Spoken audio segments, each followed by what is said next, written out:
This next story has people in Windsor, Ontario running hot and cold this morning. The city voted late last night to put fluoride back in its water supply. Just 5 years ago, the city removed it. So dentists are happy this morning, but some locals are upset by this U-turn. Megan Roberts here with the details. Megan?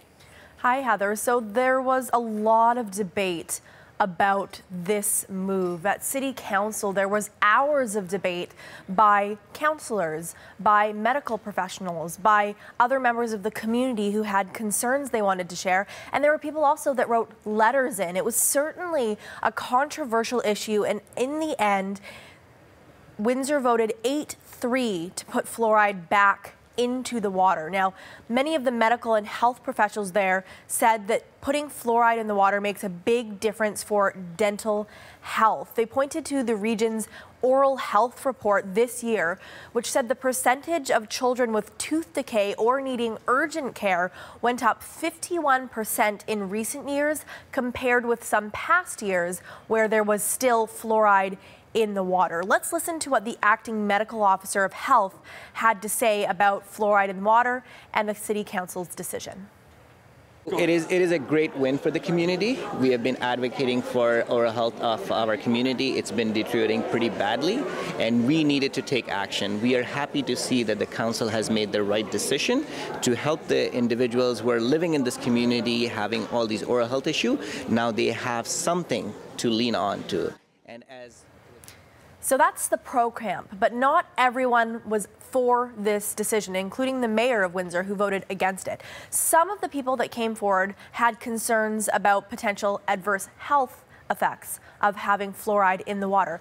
Others didn't like the fact that they weren't really consenting to having fluoride, this substance, in their water, that they didn't get a choice in the matter. And one councillor that was also against this says he saw no evidence that showed a direct correlation between removing fluoride and that increase in tooth decay.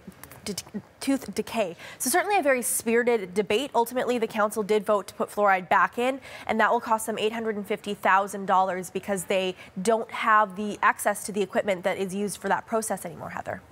And when you talk about that debate and the fact that there are some people who are very much against fluoride in a city's water supply, it's not limited to Windsor. This is a debate we have heard before in communities across the country. What do people say, those who are opponents of this?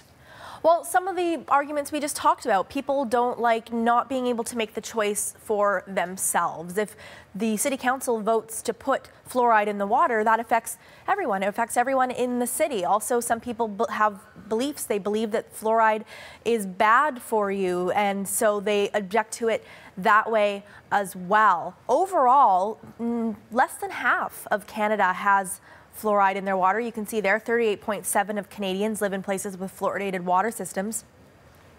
Let's break that down a little bit, province and territory by territory. And we're actually going to start in the Yukon, where they have 0% of people that have fluoridated water system. No fluoridated water in Yukon, the lowest in all of Canada.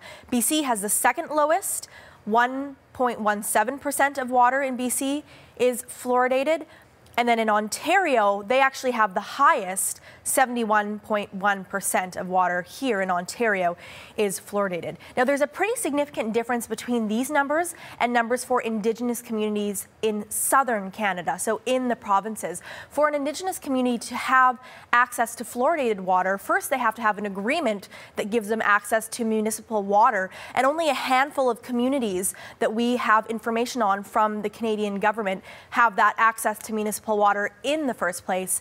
And then from there, very few have fluoridated water systems that they use. So the data for Canadians differs greatly from the data for Indigenous Canadians living in the South as well, Heather.